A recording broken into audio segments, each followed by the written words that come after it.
Hello everyone, welcome to my channel. So guys, आज हम MSc first semester का most important question inorganic chemistry से ले रहे हैं, structure of metal carbonyl using IR spectra. और ये जो टॉपिक है गाइस, हमेशा लॉन्ग आंसर टाइप क्वेश्चन में आता है और मोस्ट इम्पोर्टेंट है। ठीक है, हमेशा एग्जाम में आता है, इसलिए इसको आपको अच्छे से रट के जाना है। ठीक है, तो चैनल पर नए हो तो प्लीज़ चैनल को सब्सक्राइब कर दीजिएगा, बेल आइकन प्रेस कर दीजिएगा। और एमएससी केमिस्ट्री और सेमेस्टर के नोट्स परचेस करने के लिए आप मुझे व्हाट्सएप पर मैसेज कर सकते हो। डिस्क्रिप्शन व्हाट्सएप पर शेयर कर दिया है, तो चेक ज़रूर कीजिएगा।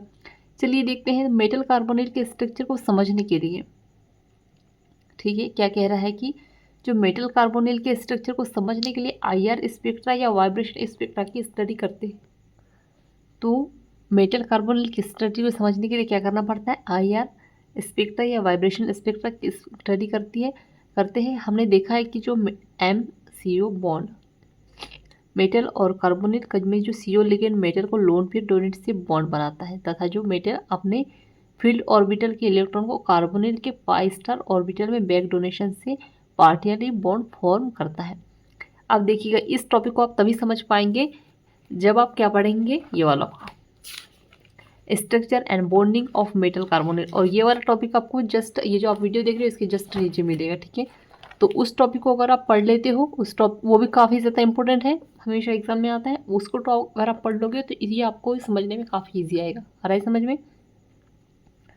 तो दोनों इसको पहले पढ़ लीजिएगा तो आपको समझ में आएगा कि ये क्या कह रहा है। ठीक है, तो यहाँ पे एक बात मैंने उस वीडियो में काफ़ी डिटेल में समझाया है, पर यहाँ पर मैं समझा देती हूँ। कार्बन से जब मेटल की ओर जब डोनेट करेंगे इलेक्ट्रॉन तो क्या होगा, सिग्मा बॉन्ड बनता है। ठीक है, और जब मेटल से जब कार्बन की ओर होगा तो ये क्या होगा, इसमें बैक बॉन्डिंग होगा, तो ये क्या होगा, इसमें पाई बॉन्ड बनेगा। आ रहा है, ये सिग्मा बॉन्ड होगा और इधर आगे क्या करेगा, बैक बॉन्डिंग होगी तो पाई बॉन्ड बनेगा। आ रहा है समझ में? आगे देखते हैं, तो इस प्रकार के बॉन्ड बनाने में मेटल कार्बन के बॉन्ड ऑर्डर में ग्रोथ हो जाता है, तथा कार्बोनिल ग्रुप में एंटी बॉन्डिंग में इलेक्ट्रॉन जाने से कार्बन ट्रिपल बॉन्ड ऑक्सीजन के बॉन्ड ऑर्डर में कमी आने लगती है, अतः CO double bond O bond strength कम होने लगती है।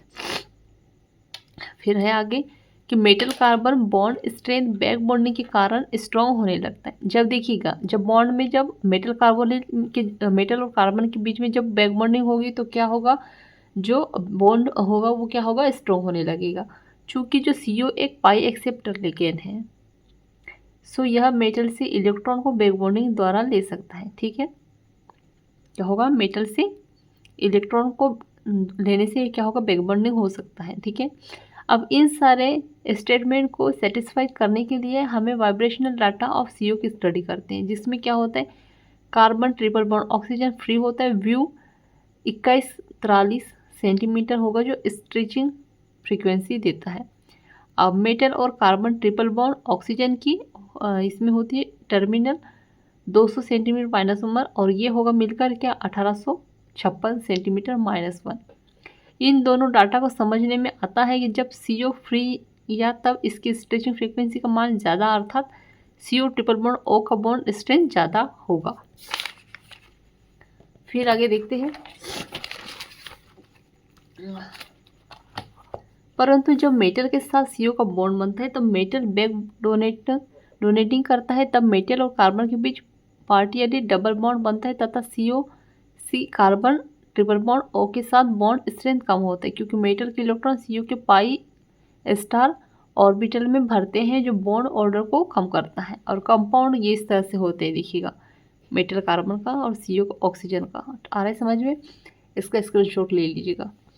अब डाटा को देखने पर यह पता चलता है कि मेटल का ऑक्सीडेशन जो स्टेट कम होगा, उतना ज़्यादा उसके पास उतना ज़्यादा इलेक्ट्रॉन टेंट होगा, या जो नेगेटिव चार्जेड मेटल के पास इलेक्ट्रॉन ज़्यादा होता है, अतः अपने इलेक्ट्रॉन को ज़्यादा प्रभावी तौर पर बैक डोनेशन करेगा। अतः मेटल कार्बन बॉन्ड ऑर्डर ज़्यादा होगा यदि ऑक्सीडेशन स्टेट पॉजिटिव है, तो अब इलेक्ट्रॉन डिफिशियंसी के कारण बैक डोनेशन कम हो जाएगा। और यहाँ पे जो है हमारा जो टॉपिक है गाइस वो एंड होता है। सो आई होप आपको अच्छे समझ में आ गया होगा, तो प्लीज़ चैनल को सब्सक्राइब कर दीजिएगा, बेल आइकन प्रेस कर दीजिएगा। और एमएससी केमिस्ट्री ऑल सेमेस्टर के नोट्स परचेस करने के लिए आप मुझे व्हाट्सएप पर मैसेज कर सकते हो, डिस्क्रिप्शन व्हाट्सएप नंबर शेयर कर दिया है। Thank you.